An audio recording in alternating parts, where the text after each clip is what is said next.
बिस्मिल्लाहिर्रहमानिर्रहीम। आज जो हमारा लेक्चर है वो मैप ऑफ यूरोप का सेकंड पार्ट है। हम बेसिकली जो है map of Europe last lecture के अंदर हमने देखा था। काफ़ी सारी चीज़ें हमने देख ली थी। ये वाला पार्ट जो है यूरोप का एरिया कहलाता है, जो एशिया के बिल्कुल साथ है। और इसी को अगर हम नेक्स्ट स्लाइड में यूरोप के मैप को लेके जाएं, यूरोप दिखता किस तरह का है। तो यूरोप जो है कुछ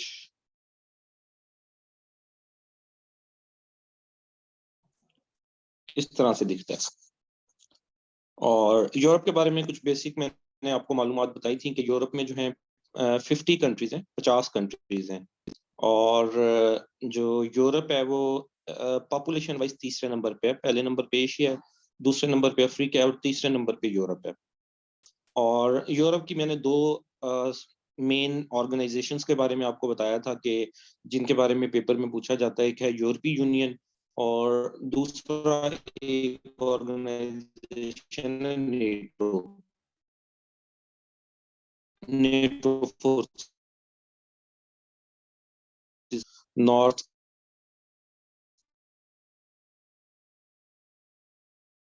के बाद मैंने यूरोप ये बताया था, माउंटेन्स का बता। तो अब जो है मैं आप लोगों को जो है इसके डिफरेंट रीजन्स का बताऊंगा। उससे पहले यूरोप में से कुछ एमसीक्यू हम देख लेते हैं जो बार बार रिपीट होते हैं। कुछ एमसीक्यूज ऐसे देख लेते हैं पास पेपर्स में जो एमसीक्यूज बार बार आते हैं।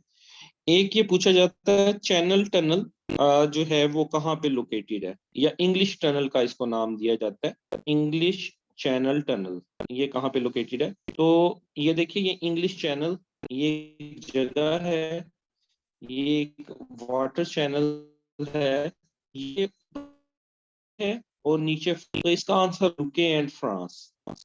देखिए, और एक चीज ये चीज कि अगर समटाइम आपको मेरे मैप डिफिकल्ट लगते हैं या मैप की आपको समझ नहीं आ रही, उसका इंटरेस्ट नहीं होता मैप के अंदर, तो वो तस्वीरों के अलावा जो जनरल इंफॉर्मेशन है उसको याद कर लें। आपने तो एमसीक्यू के पॉइंट्स को क्लियर करना है ना। मेरी वैसे कोशिश होती है कि एक मैप बन जाए आपके माइंड में और चीजों की लोकेशन वाइज भी आपको आइडिया भी हो ब्रेन में।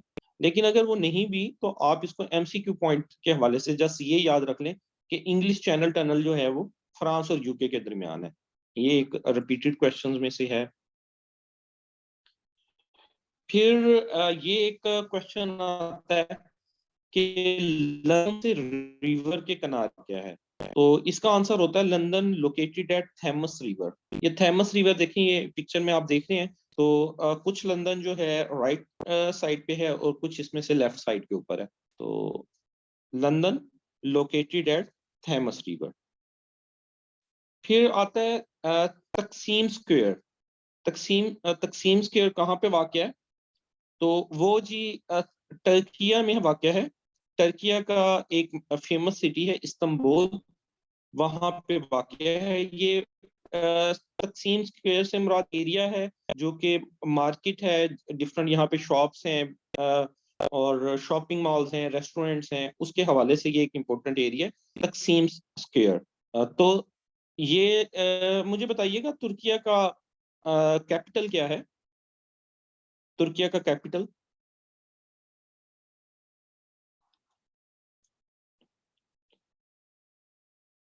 वेरी गुड,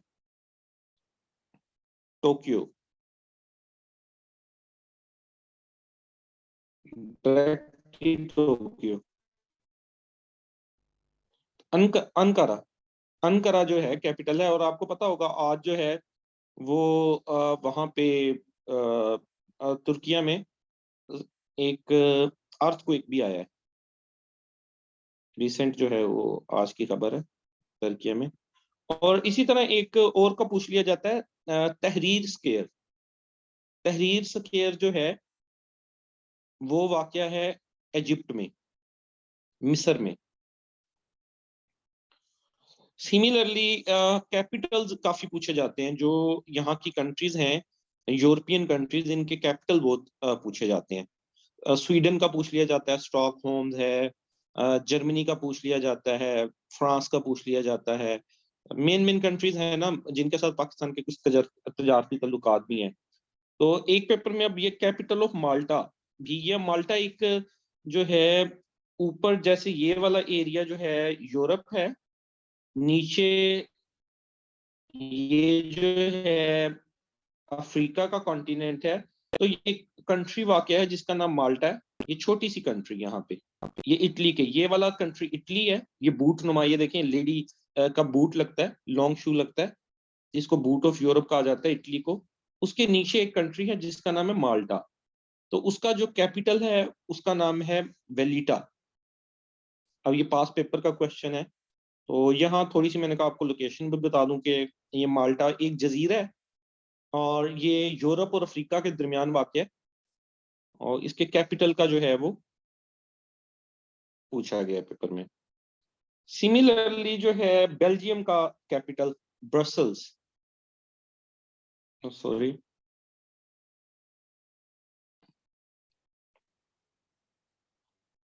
अब बेल्जियम का कैपिटल, ये बेल्जियम कंट्री है। ये देखिए, ये नीचे फ्रांस है, इस तरफ जर्मनी है, और ये जो दरमियान में कंट्री है इसका नाम है बेल्जियम, और इसका कैपिटल है ब्रसल्स। और ब्रसल्स के बारे में मैंने आपको बताया था कि यूरोपीय यूनियन और नेटो, जो दो इम्पोर्टेंट, इन दोनों का हेडक्वार्टर है वो ब्रसल्स में है। कंट्री बेल्जियम, और अगर सिटी पूछ लिया जाए तो वो ब्रसल्स है। और ये देखिए, ये भी मैंने आपको बताया था कि जर्मनी और फ्रांस के दरमियान ये वाक़या है। इसको कॉकपिट ऑफ यूरोप भी बोला जाता है, battle ground of Europe. Europe, क्योंकि आपको पता है जो वर्ल्ड वार हुई, वर्ल्ड वार वन, वो भी फ्रांस और जर्मनी के दरमियान थी। मेन कंट्रीज अगर हम लगा लें, वैसे तो पूरी वर्ल्ड डिवाइडेड थी दो हिस्सों में। सिमिलरली अगर हम वर्ल्ड वार टू देख लें, वो भी फ्रांस और जर्मनी के दरमियान थी। तो ये यहाँ से ऊपर की जानिब से आके लड़ते थे, तो यहाँ पे ज्यादा लड़ाइयाँ होती थी। तो इसलिए बेल्जियम को जो है वो कॉकपिट ऑफ द यूरोप या battle ground of the Europe भी बोला जाता है। Play ground of the Europe कौन सी कंट्री को बोला जाता है? कोई idea? Play ground of the Europe.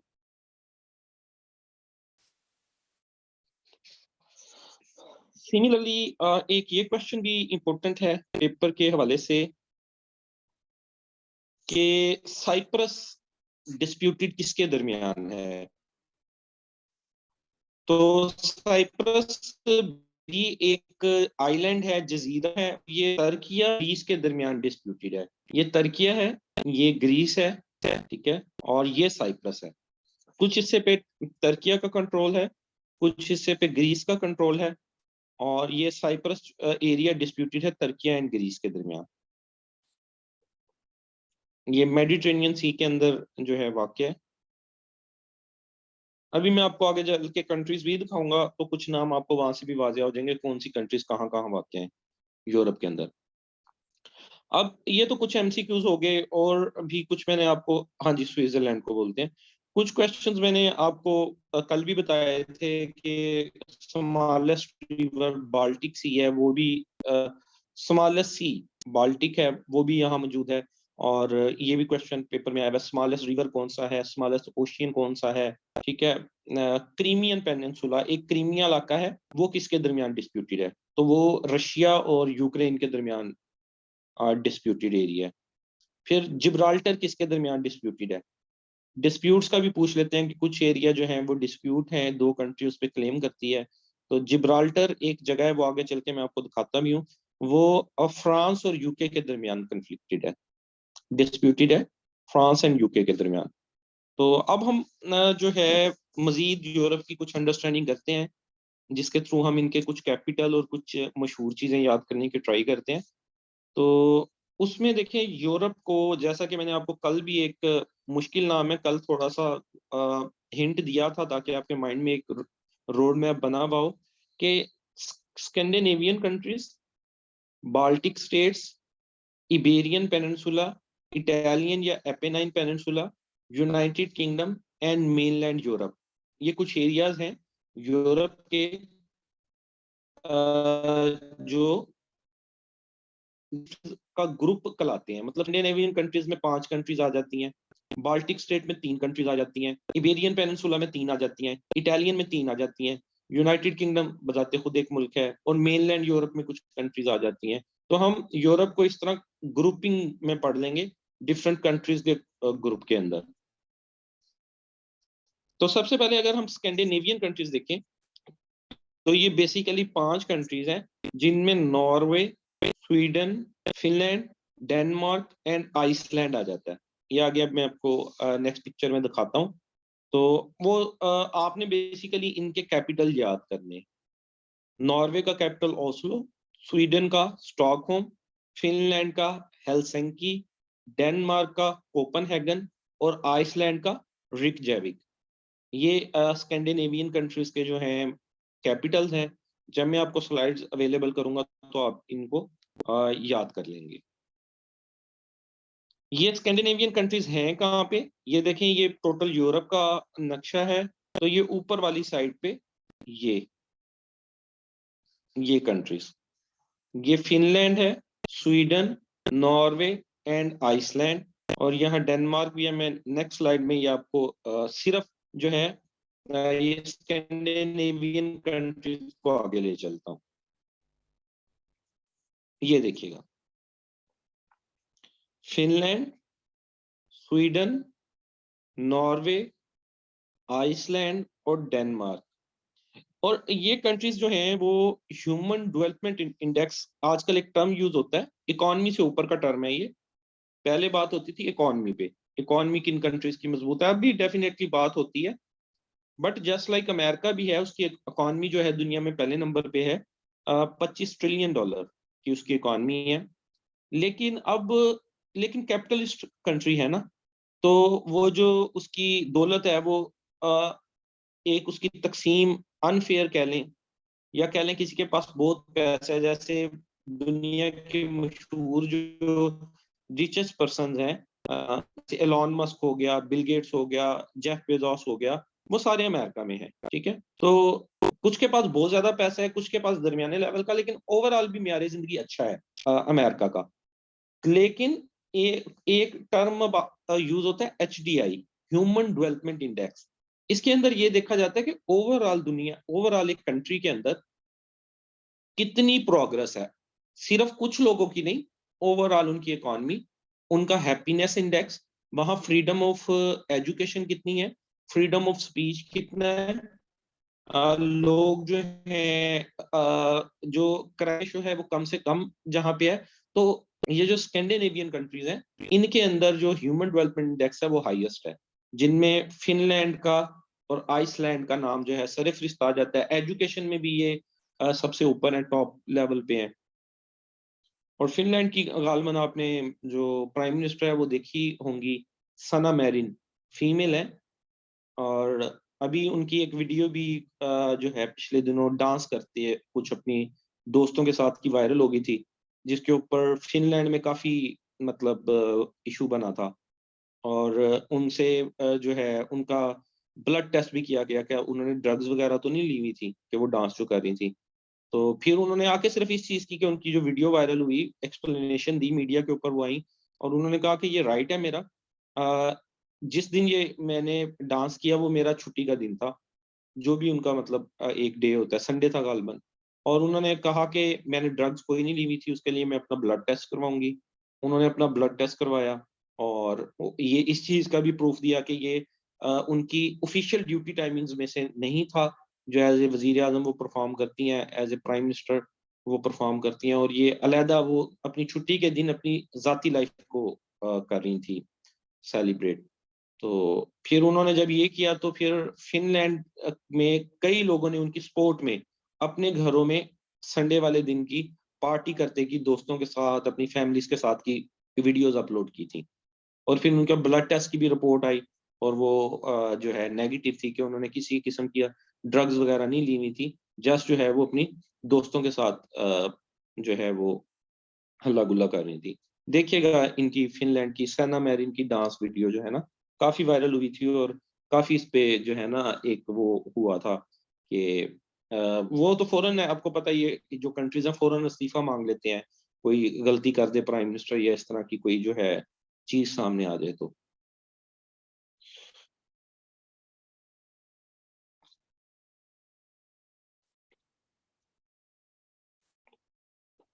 उसके बाद जी बाल्टिक स्टेट आ जाती है। बाल्टिक स्टेट जो ये वो स्टेट्स हैं जो बाल्टिक सी को लगती हैं। एक सी है और दुनिया का ये सबसे छोटा सी है। ये कंट्रीज आती है, मुश्किल नाम है थोड़े से। Estonia, Latvia. अभी इन कंट्रीज के इतने मुश्किल कैसे याद हो? टैलिन, लिथुआनिया का रीगा और लिथुआनिया का विल्नियस। ये 3 कंट्रीज हैं।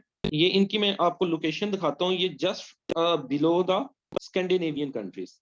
ऊपर हमने स्कैंडिनेवियन कंट्रीज देखी थी, Iceland, Denmark, Norway, Sweden and Finland. तो उसके बिल्कुल नीचे जो है ये 3 कंट्रीज मौजूद हैं। इसको नेक्स्ट स्लाइड के अंदर मैं जस्ट ये 3 कंट्रीज आपको दिखाता हूँ।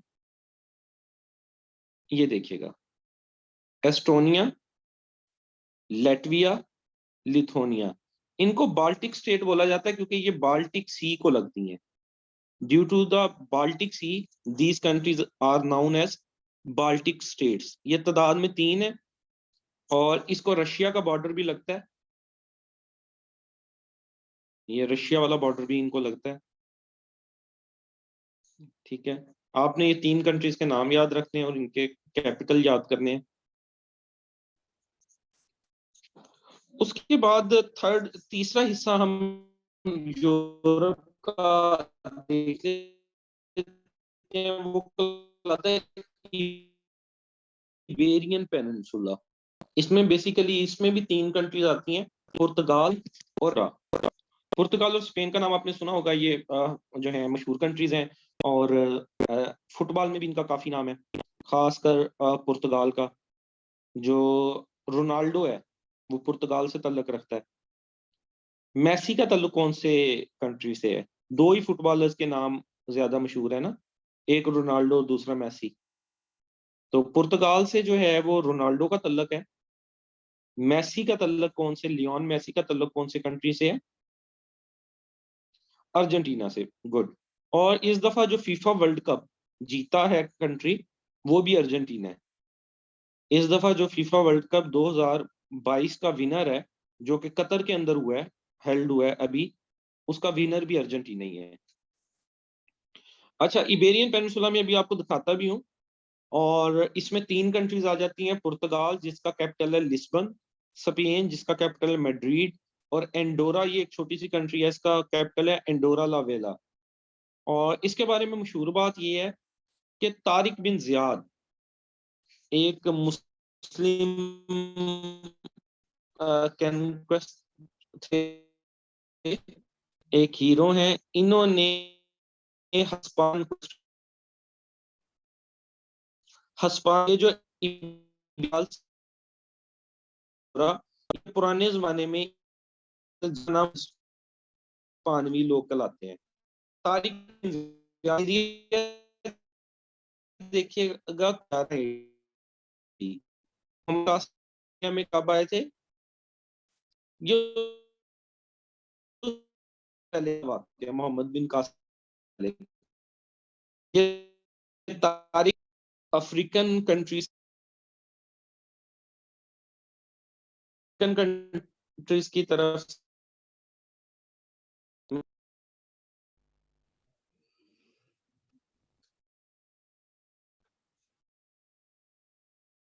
बताइएगा मेरी वाइफ जो है।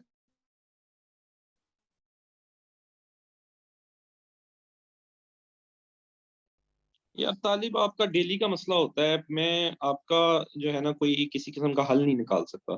फरमाइशें भी आपकी काफी होती हैं, लेक्चर दे दें, पिछले भी लेक्चर दे दें, वीडियो रिकॉर्डिंग्स भी दे दें। आपके डेली का मसला है, मैं इसका कोई हल नहीं निकाल सकता, सॉरी टू से। नेटवर्क आप अरेंज करें, अगर नहीं अरेंज होता मैं आपको रिकॉर्डिंग भी प्रोवाइड कर सकता हूँ, इससे ज्यादा मैं नहीं कुछ कर सकता आपके लिए।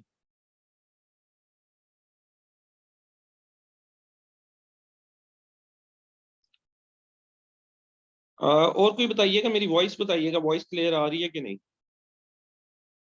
नेट का इशू डेफिनेटली होता है, लेकिन ये नहीं कि बिल्कुल ही डेली आपका नेट ना आए। वो फिर जो है ना प्रॉब्लम है, अगर डेली ही आपका नेट नहीं आता।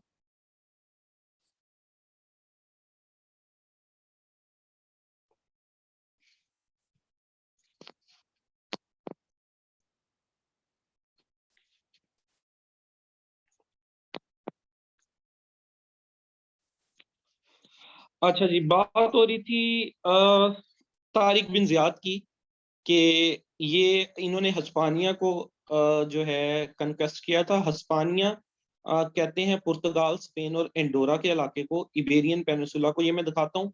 और ये बेसिकली आपने वाकया सुना होगा, तारिक बिन ज़ियाद अफ्रीका से आए थे, मराकिश से आए थे यहाँ पे फतह करने यूरोपियन इलाकों को।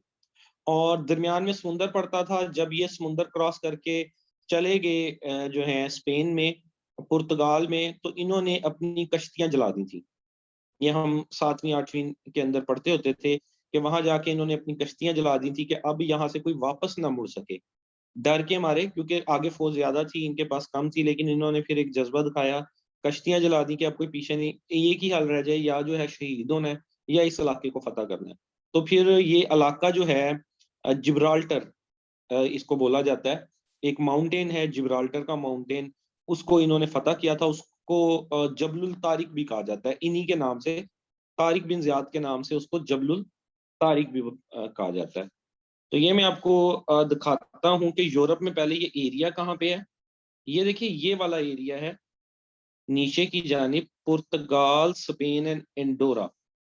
ये देखिए, ये यूरोप के एंड पे है और इसके बिल्कुल नीचे जो है वो अफ्रीका का कॉन्टिनेंट है। नेक्स्ट में पिक्चर में आपको दिखाता भी हूँ, अफ्रीका और यूरोप जहाँ पे ये कनेक्ट हो रहे हैं। बेसिकली अफ्रीका से यूरोप की तरफ आए थे तारिक बिन जियाद, और ये मुसलमान थे। एशिया से अफ्रीका की तरफ इस्लाम गया था, और फिर कुछ एशिया से यूरोप की तरफ इस्लाम फैला, और कुछ अफ्रीका से भी जो है ये स्पेन और पुर्तगाल की तरफ इस्लाम गया था थ्रू तारिक बिन जियाद। तो ये वाला एरिया जो है पुर्तगाल स्पेन वाला, इसको इबेरियन पेनिनसुला बोला जाता है। ये देखिएगा, ये हमने भी देखा, ये ऊपर वाला, ये देखिए स्पेन, ये यूरोप का एरिया, और ये नीचे अफ्रीका,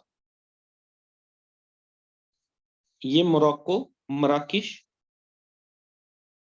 यहां से बेसिकली अफ्रीका से स्ट्रेट ऑफ जिब्राल्टर क्रॉस करके इस एरिया को स्ट्रेट ऑफ जिब्राल्टर बोला जाता है। जो ये वाला दरमियान में वाटर चैनल है, स्ट्रेट ऑफ जिब्राल्टर, ये क्रॉस करके वाटर चैनल, ये जो है 15 किलोमीटर चौड़ा और 55 किलोमीटर लंबा है। कश्तियों के जरिए ये क्रॉस करके अफ्रीका से, मोरक्को अफ्रीका की कंट्री है,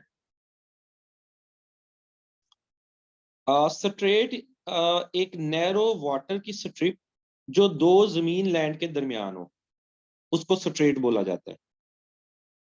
वाटर की स्ट्रिप जो दो लैंड के दरमियान हो, जैसे strait of Malacca, strait of Hormuz, Bab el Mandeb strait. ये बड़ी मशहूर स्ट्रेट्स हैं जिनके मैंने अभी नाम लिए। ठीक है, ये भी दो दो कंट्रीज के दरमियान, जैसे स्ट्रेट ऑफ मलाका का मैंने नाम लिया, ये इंडोनेशिया, मलेशिया और जो सिंगापुर के दरमियान है। ये करंट अफेयर के एक लेक्चर में हमने डिस्कस भी किया हुआ। और स्ट्रेट ऑफ हार्मस ईरान और ओमान के दरमियान है। स्ट्रेट बाबुल मंदब स्ट्रेट इसी तरह है। डिफरेंट स्ट्रेट्स होती हैं, ये वाटर चैनल होता है दो लैंड्स के दरमियान। तो ये देखिए, यहाँ भी ऊपर यूरोप है, नीचे अफ्रीका है। ऊपर यूरोप की कंट्री स्पेन है, नीचे अफ्रीका की कंट्री मराकिश है, मोरक्को है। यहाँ से तारिक बिन ज़ियाद ऊपर की जानिब गया था यूरोप में, और यहाँ इसने जिब्राल्टर का एरिया फतह किया था। और वो माउंटेन को फिर इसके ही नाम से जबलुल तारिक कहा जाता है। जबल मैंने होता है माउंटेन, और तारिक तारिक का।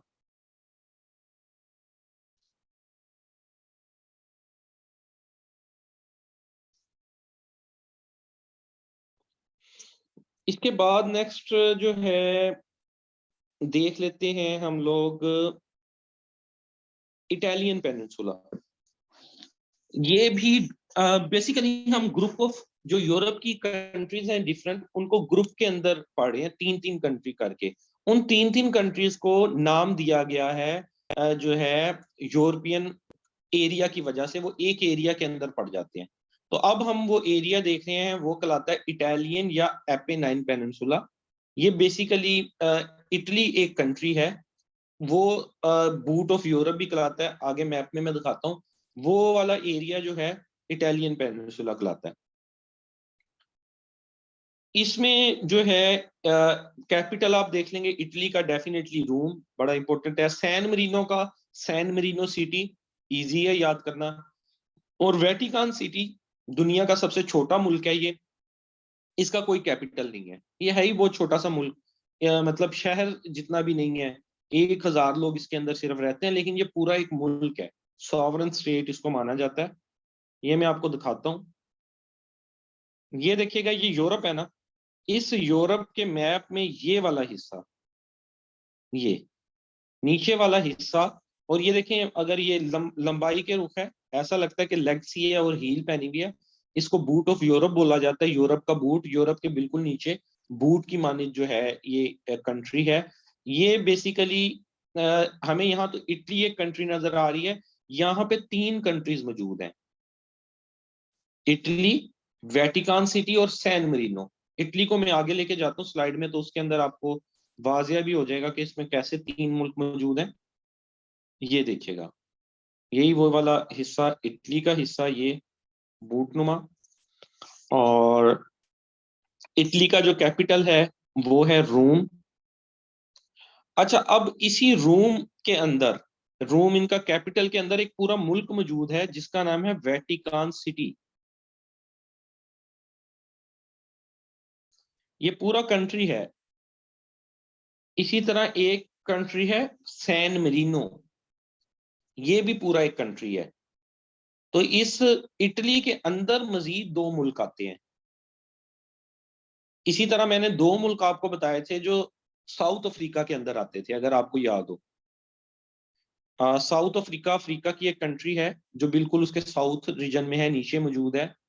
तो वहां उसके अंदर भी 2 मुल्क थे, किसी को नाम याद है अगर लेक्चर रिवाइज किया हो आपने? लिसोथो एंड स्वाजीलैंड।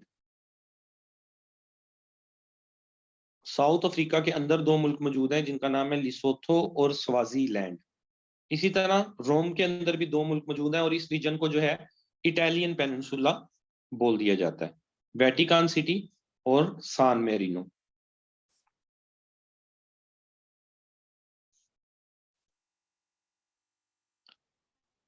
नेक्स्ट जो है पोर्शन हम देखते हैं यूनाइटेड किंगडम। इनका जो प्राइम मिनिस्टर है वो, उनका नाम है ऋषि सोनक। और जो यूनाइटेड किंगडम है उसकी बेसिकली जो है 4 मेन स्टेट्स हैं, Scotland, England, Wales and Ireland, Northern Ireland more precisely. और इन चारों के अपने अपने अलग अलग कैपिटल है। स्कॉटलैंड का कैपिटल है ईडनबर्ग, इंग्लैंड का कैपिटल है लंदन, वेल्स का कैपिटल है कार्डिफ, और आयरलैंड का कैपिटल है बेलाफास्ट। यूनाइटेड किंगडम को भी हम देखते भी हैं। यूनाइटेड किंगडम देखें, यूनाइटेड किंगडम ये 4 स्टेट्स पे बेसिकली मुश्तमिल है।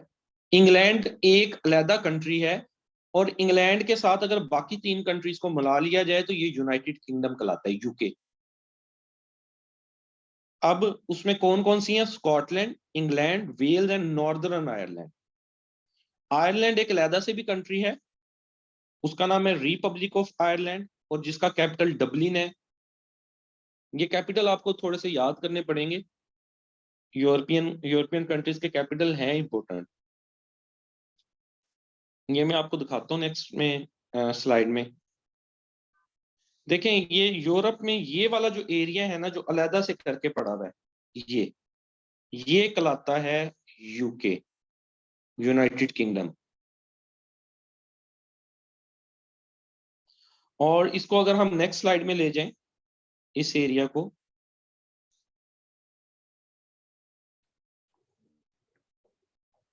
तो ये देखिएगा इसके 4 हिस्से बन जाते हैं। स्कॉटलैंड, स्कॉटलैंड के नीचे इंग्लैंड, फिर ये वेल्स, और ये नॉर्दर्न आयरलैंड।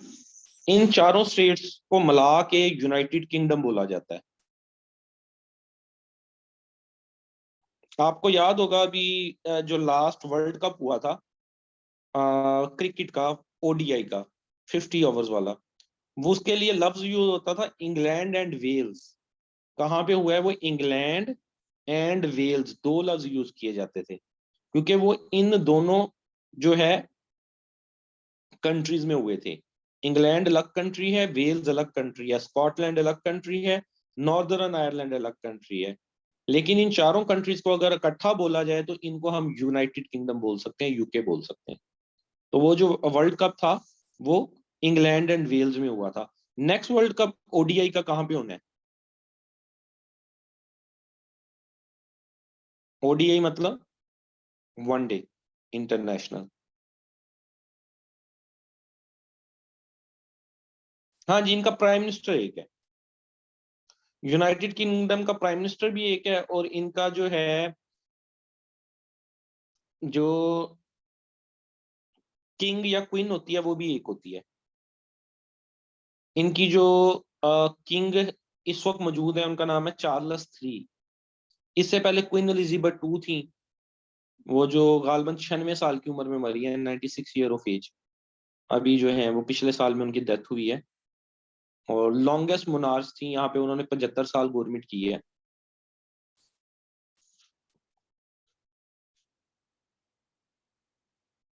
हाँ जी, इंडिया में है। नेक्स्ट जो है,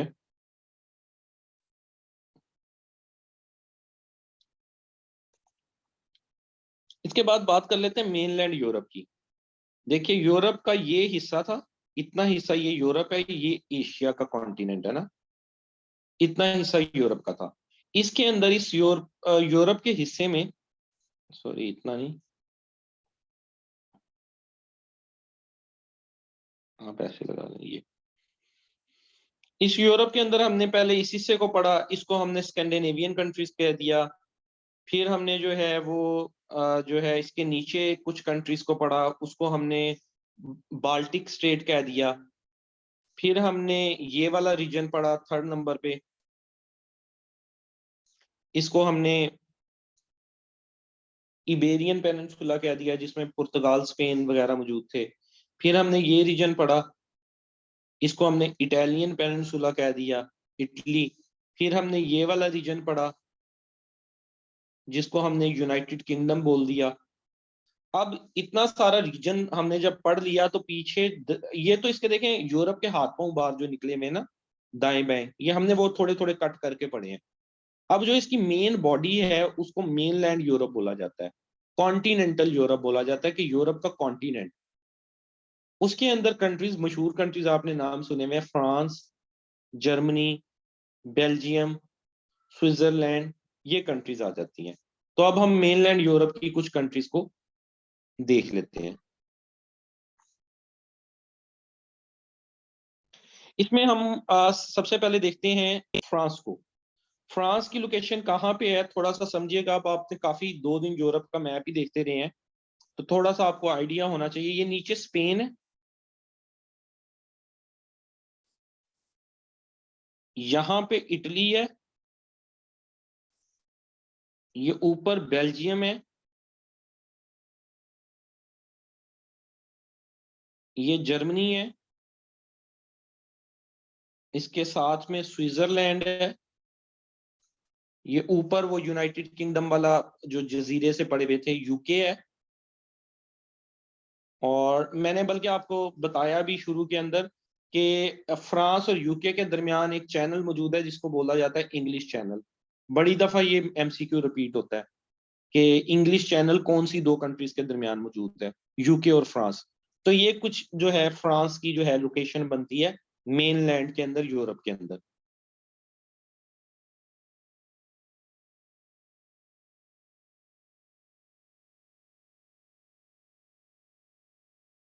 फ्रांस को अगर देख लें, कैपिटल इनका पेरिस है, प्रेसिडेंट इनके हैं एमेन्युअल मैक्रोन।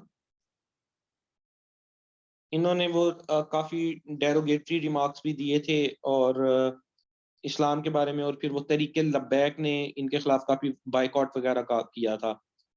जो है खादिम रिजवी और साद रिजवी, खादिम रिजवी पहले जो है उनकी डेथ होगी, फिर साद रिजवी साहब ने भी। लेकिन वो मतलब गवर्नमेंट लेवल पे नहीं साथ दिया जा सकता, क्योंकि हमने इनके कर्जे देने हैं। इस्लाम हमें कहता तो है बाइकॉट और इन सारी चीजों का, लेकिन जो तरीके लबैक थी उनका एक अपना एक मौकफ था कि इस्लाम में तिजारत और माशियात ये चीजें नहीं देखी जाती। गवर्नमेंट का अपना एक था नैरेटिव इसके अंदर कि फ्रांस के साथ हम ताल्लुकात कट करते हैं तो 27 मुल्कों के साथ जो है यूरोपीय यूनियन में ही आता है ना, तो सारी यूरोपीय यूनियन से ताल्लुकात कट करने पड़ेंगे। वो कहते थे कि इनके एम्बेसडर को निकाल दो और इनके साथ सफारती ताल्लुकात खत्म वगैरह कर दो। तो इनके जो प्राइम मिनिस्टर हैं उनका नाम है जीन कास्टिक, करेंसी यूरो है। इधर की फ्रांस की मशहूर पर्सनैलिटी है नेपोलियन बोनापार्ट। नेपोलियन का नाम आपने सुना होगा, ग्रेट एक वॉरियर है, एक जर्नेल था। इसने वॉर्स लड़ी थी और एक रेवोल्यूशन क्रिएट की थी जिसका नाम था फ्रेंच रेवोल्यूशन 1789। इसका ईयर भी याद कर लें और ये भी याद कर लें कि फ्रेंच रेवोल्यूशन नेपोलियन बोनापार्ट ने जो है वो लेड की थी। ये दोनों एमसीक्यू के हवाले से इंपॉर्टेंट पॉइंट है।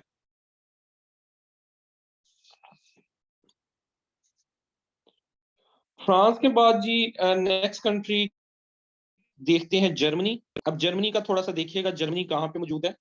ये जर्मनी आ गया। वही देखें, इसके इस तरफ नीचे की जानी फ्रांस, उसके ऊपर करके बेल्जियम, इसके ऊपर नीदरलैंड, इस तरफ इसके पोलैंड, इधर जिक रिपब्लिक, इसके साथ ऑस्ट्रिया। ये कुछ इसकी लोकेशन पड़ जाती है, दरमियान में, यूरोप के दरमियान में है।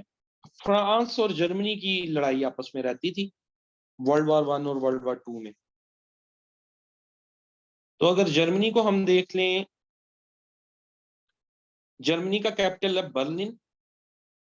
इनके चांसलर का नाम ओलफ स्कॉल्स। ये कोई तकरीबन 2022 में जितने पेपर हुए हैं ऑलमोस्ट हर पेपर में ये क्वेश्चन आया है। एडी के पेपर्स में बहुत दफा आया है, एडीएफआईए में, एडीआईबी के अंदर, एडीएएसएफ के अंदर, और डिफरेंट पेपर्स में जर्मनी का चांसलर कौन है। ओलफ स्कॉल्स इनका नाम है। इससे पहले इनके चांसलर जो हैं वो एक फीमेल थी और उन्होंने 4 दफा गवर्नमेंट की है, एंजेला मार्कल। शायद आपने नाम सुना हो। और वो भी एक बेहतरीन एडमिनिस्ट्रेटर थी। और उसके बाद ये आ गए हैं ओलफ स्कॉल्स। इनका बड़ी दफा पूछा गया पेपर में। कैपिटल बर्लिन, करेंसी यूरो, ज्यादा जितनी यूरोपियन कंट्रीज हैं ज्यादा की करेंसी यूरो ही है। वार जो है वो फ्रांस और जर्मनी के दरमियान हुई, और world war 1 and world war 2। और यहाँ की फेमस पर्सनैलिटी है हिटलर। हिटलर का नाम भी आप लोगों ने सुना होगा। हिटलर जो है वो बेसिकली जर्मनी का था। फ्रांस का नेपोलियन और जर्मनी का हिटलर।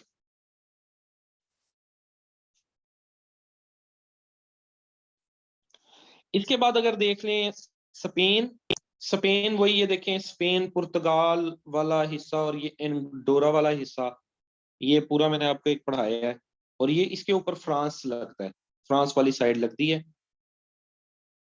स्पेन का जो है कैपिटल मैड्रिड, करेंसी वही बाकियों की तरह यूरो।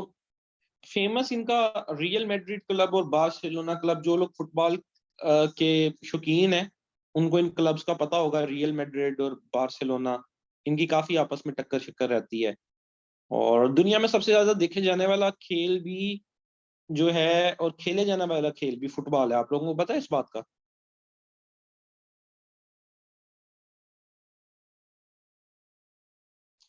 क्रिकेट जस्ट उन कंट्रीज में है ज्यादा जिन कंट्रीज पे यूके ने गवर्नमेंट की है। यूके ने ऑलमोस्ट 50 कंट्रीज के ऊपर गवर्नमेंट की है। तो वो लोग खेलते थे, गोरे खेलते थे क्रिकेट, इन्होंने इंट्रोड्यूस कराया था। तो आप देखेंगे जितनी कंट्रीज, पाकिस्तान, इंडिया, बांग्लादेश, ये सारी कंट्रीज उनके अंडर रही हैं।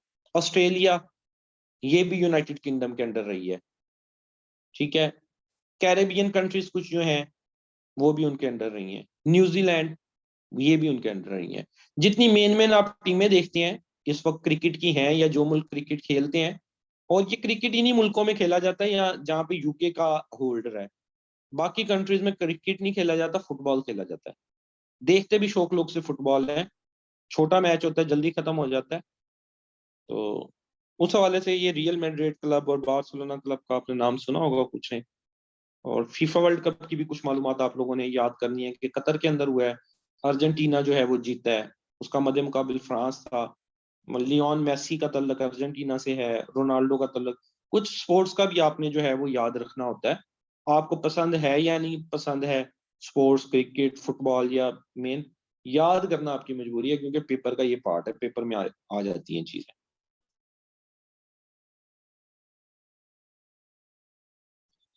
फिर हम एक कंट्री, बेल्जियम। ये देखिए, ये वही कंट्री। अब कुछ कुछ आपके माइंड में यूरोप की कंट्रीज का मैप बना होगा। ये फ्रांस, ये जर्मनी, ये ऊपर नीदरलैंड, लग्जमबर्ग, ठीक है, और यहाँ पे ये बेल्जियम मौजूद है।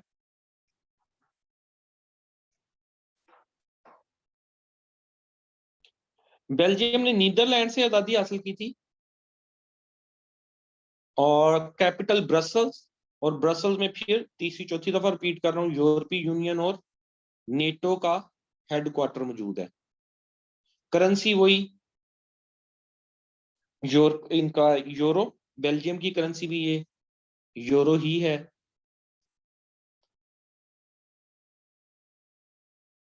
उसके अलावा यूक्रेन, ये लास्ट कंट्री है हमारा। यूक्रेन भी इधर ही है, ये देखिएगा। आजकल यूक्रेन और रशिया की वार भी हो रही है। ये रशिया है जो कि आ रहा है आपका, एशिया में भी आता है और यूरोप में भी आता है। यहाँ पे इसका ये बॉर्डर है यूक्रेन के साथ,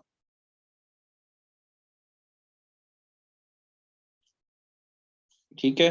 और रशिया का भी, अगर हम एशिया के हवाले से देख लें, तो मैंने आपको बताया था कि इनका प्रेसिडेंट जो है व्लादिमीर पुतिन, इनका प्राइम मिनिस्टर मिखाइल मिशुस्तिन, ठीक है। इनकी जो करेंसी है रशिया की, रूबल इनकी करेंसी है। और इनके दरमियान वही नेटो की वजह से फाइट है। यूक्रेन नेटो में शामिल होना चाहता था बेसिकली। और बल्कि जो है वो, आप एक दो चीजें और देखें। एक यहाँ पे डिस्प्यूटेड रीजन है जिसका नाम है Donbas. Donbas is a disputed region between Ukraine and Russia. एक ये वजह बनी इस लड़ाई की, रशिया और यूक्रेन के दरमियान। और दूसरी वजह बनी कि यूक्रेन नेटो में शामिल होना चाहता था। रशिया ने इसको रोका था कि नेटो के अंदर शामिल नहीं होना, क्योंकि ये अमेरिका ईस्ट की जानिब भी अब बढ़ी जा रहा है। नेटो फोर्सेस अमेरिका की मोस्टली उसमें प्रेजेंस है, तो वो कंट्रीज को इस तरफ से इस तरफ ऐसे ऐड करता जा रहा है। तो ये रशिया नहीं चाहता था कि मजीद कंट्रीज ऐड हो नेटो में, और नेटो की फोर्सेस मेरे बॉर्डर पे अभी आ जाए, क्योंकि बॉर्डर सेम है। तो एक ये वजह बनी थी। और दूसरा एक इनका डिस्प्यूटेड रीजन है जिसका नाम है दोनबास। एक और इनका डिस्प्यूटेड रीजन है क्रीमिया। क्रीमिया को 2014 में रशिया ने अपने साथ ऑलरेडी मिला लिया हुआ है। पहले ये क्रीमिया जो यूक्रेन के नीचे है, ये यूक्रेन का पार्ट था, लेकिन बाद में रशिया ने क्रीमिया को भी अपने साथ मिला लिया था। अब इसने दोनबास एरिया को भी अपने साथ मिला लिया है रशिया ने, और आगे की जानिब बढ़ा है यूक्रेन की जानिब। तो यूक्रेन के मेन मेन दो तीन पॉइंट हम देख लेते हैं। इनका जो कैपिटल है वो है कीव।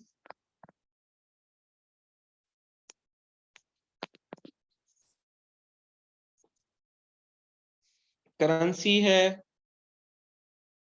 हरेवनिया। और प्रेसिडेंट है इनके व्लादिमीर जेलेंस्की।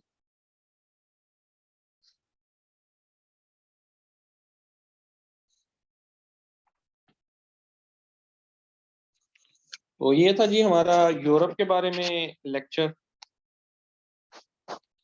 तो इसको आप लोग जो है स्लाइड्स में आपको दे देता हूँ, तो रिवाइज कर लें। कुछ कैपिटल्स मुश्किल हैं, कुछ नेम्स मुश्किल हैं, उसको थोड़ा सा याद करेंगे, बार बार देखेंगे, तो आप लोगों को ये चीज याद हो जाएगी। कल इंशाल्लाह हम अमेरिका की तरफ चलेंगे। अपना जो सफर है वो आगे की तरफ बांधेंगे, अमेरिका की तरफ चलेंगे। अभी तक के लिए आप लोगों का कोई क्वेश्चन हो तो आप लोग मेरे सकते हैं।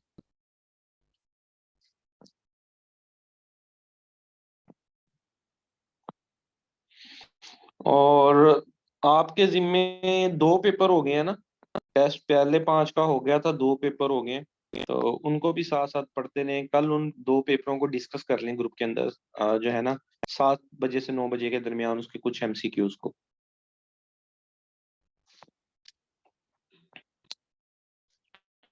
चलें ठीक हो गया जी, मेरा ख्याल है क्वेश्चन नहीं है फिलहाल आप लोगों का। ओके, अल्लाह हाफ़िज़।